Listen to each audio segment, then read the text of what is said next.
NewOrleans.football, brought to you every week by former LSU Tiger and current attorney Chris Perrette. Nick, good morning. How are you? Hey, I'm doing well. How you guys doing? Doing okay.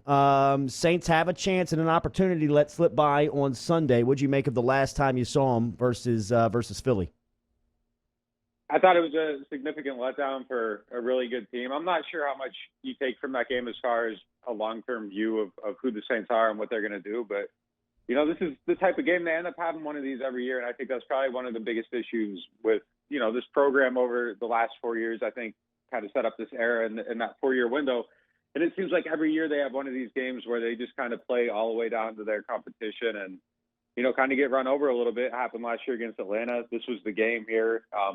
Just really, really sloppy. And this was the defensive performance, I think, was more like what they were doing earlier in the year. In the first half, at least, they weren't looking at the right places. They weren't doing the right things. Trey Hendrickson was rushing the passer like he had no idea that Jalen Hurts was a mobile quarterback and, wasn't maintaining his edge or contain or anything like that. And, he gave up a couple big runs. And it was just a bad game. They locked in the second half and they got going. I think that some of the stuff that we were questioning about Taysom Hill came to light in this game. How would he do playing from behind in a 2-minute situation? I'm not sure the answers there were great. My big thing with him was that, when Sean had everything going for him and everything was perfect, he looked good and he was able to execute it. And when things got a little bit dirty, which I thought they did against Denver, in that game, they keep telling us to throw it out and to not look at it. But if you look at how Denver was covering them, late in the snap, they were kind of changing the looks and making it hard for him to read the field. And I thought he had issues getting the ball out to the right places. And, in this game, there were just throws he didn't make. The 4th and 2 play, he holds the ball and gets sacked. And I know everybody online was looking at Mike Thomas on the backside crosser, but he had Emmanuel Sanders on a linebacker going down the field with no safety over top and doesn't pull the trigger. And, I know he wasn't expecting to get the linebacker in coverage there, but also it's 4th and 2, and you have a shot down the field with your wide receiver on a linebacker. Like, you just got to throw the ball and see what happens. If it gets picked off, it's a punt. If it doesn't, he catches it and it's a touchdown. They're just little things, and I don't know if this is where you draw a conclusion on Taysom. I think you still give him time and you let him grow and develop. We all watched Baker Mayfield last night, and he looks a lot better now than he did 2 years ago. It's just young quarterbacks got to make mistakes, and he's not young, but he's young and experienced. You got to make mistakes to be able to correct them. We're seeing him make some mistakes now, and he's got to correct those. But, like, the screen coming out like a Randy Johnson fastball, like that happened the first game, and that's still happening now. Like, these are the things you got to start doing. And if he plays again this week against Kansas City, I think we're at a point where it's like, it doesn't have to be perfect, but we need to see some progress in some of these areas where things haven't been great for him. Is Jameis just that far off, or is he just not in the mix anymore? I don't know. I go both ways with this. I think Jameis still is in the mix. I don't know if he's that far off, but I think if I'm Jameis and I'm not 200% ready, and look, I'm sure Jameis wants to play, and I bet he's chomping at the bit, and you see some of this stuff, and he's like, I could do that. I mean, as a competitor, I think you want to be out there, but if he isn't 200% comfortable with everything he's doing, in a weird way, like, they almost might be doing him a favor, because Jameis might get one more audition before everybody decides who he is and who he isn't. And, that could be it. So the next time he touches the field, he needs to look like a better player than he was in Tampa Bay. But, I do think that, from everything I've heard, I think that he's going to have the opportunity, depending on price, obviously, to come back next year and compete. And, I don't think that they're done with him by any means. I think they like the progress and the things he's doing. I don't think Taysom has I'd say this. I think there's two things with Taysom. I think there's two questions. Like, A, has he earned the right to compete for the job next year if Brees retires? I think, yeah, he's done enough there. And I think that, with this team, if they're able to keep a lot of people around, I think that you could probably still hit 10 wins with him as your quarterback. I think the roster is that good, and they'll keep putting him in situations, and I think he'll keep getting better. But is he a franchise quarterback? I don't think he's answered that question yet, and I think there's still a lot of ways to go before he does. So until that's answered, you got to keep bringing in options until you find somebody that answers yes to that.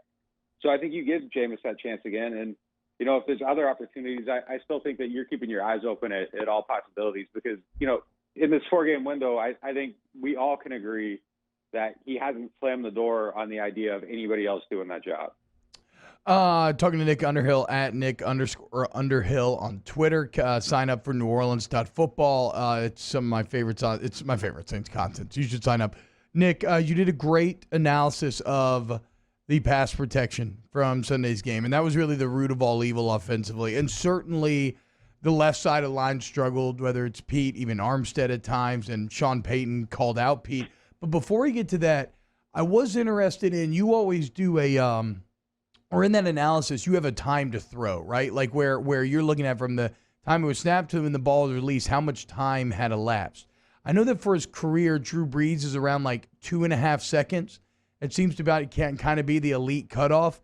In this game, I think Taysom went over 2.5, 8 of the 12 pressures that were given up. He released it in over 3 seconds on 6 of the 12 pressures. How much of Sunday's struggles was the O-line being bad, and how much was Taysom holding on to the ball too long?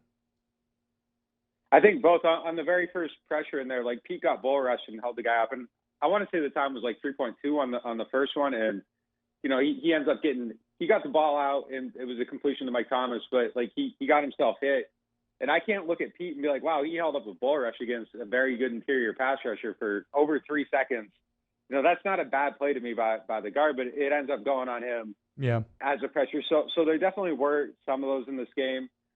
But, the difference between him and Drew, too, is that they do things that are a little bit slower developing. There's more play action. That's what, man, the play action with him is probably my biggest criticism. Like, he does not sell those fakes at all. It's such a half-hearted effort. And it's just like, man, you got to – like the linebackers don't move, and it's like, yeah, obviously they aren't going to move on that. Like the effort there isn't too great, but they do a lot of play action with them. They move some pockets, the rollouts, the bootlegs, so it takes a little bit longer on some of those things. But yeah, I think he does hold the ball a little bit longer. There's a little more processing. He is a little more downfield, so you got to give it a little more time to develop. But I think that, well, Sean said it. He said there was some indecisiveness with him and a little bit too long to pull the trigger. And, I think you do see that at times.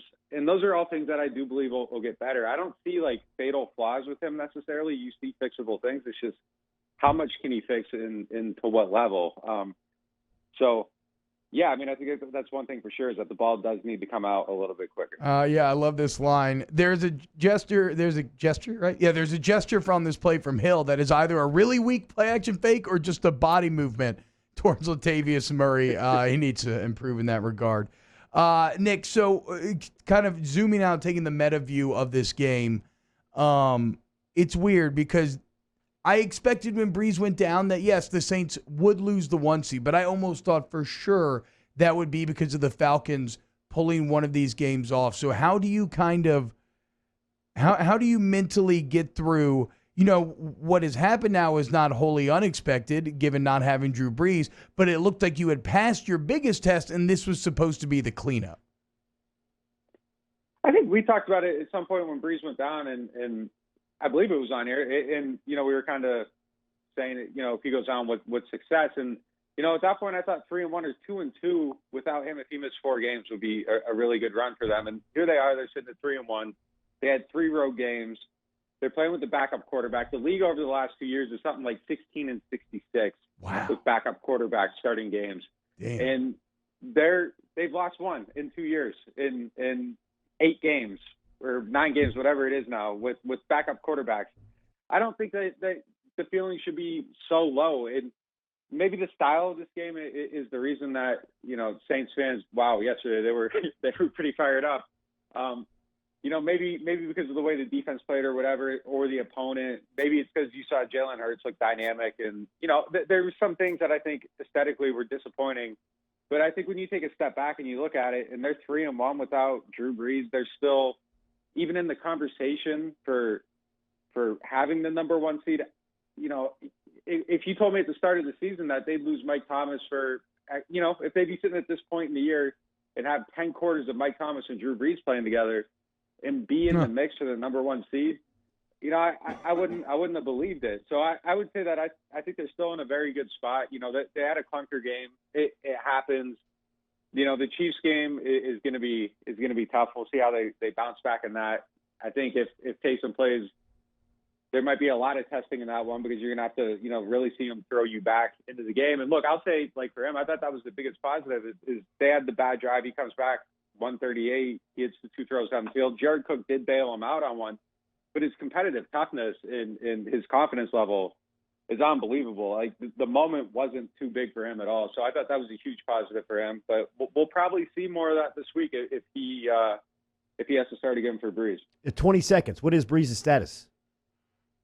I think it's up in the air. There's a chance. I hear all along that this is the game he had circled on his calendar, but it just kind of depends on how the body responds when he starts throwing this week. Nick Underhill, NewOrleans.football, each week presented right here on Off the Bench by former LSU Tiger and current attorney Chris Perrette. Thank you, Nick. We'll catch up next Tuesday. Yeah, take it easy. All right, man. We'll close that hour 2 next. Hey, I hope you enjoyed that video. If you did, go ahead and like and subscribe below. You want more great Saints content? We got it all here on Off the Bench Overtime. Check out these other videos, share with your friends, and let's grow the Who Dat Nation together. Who Dat?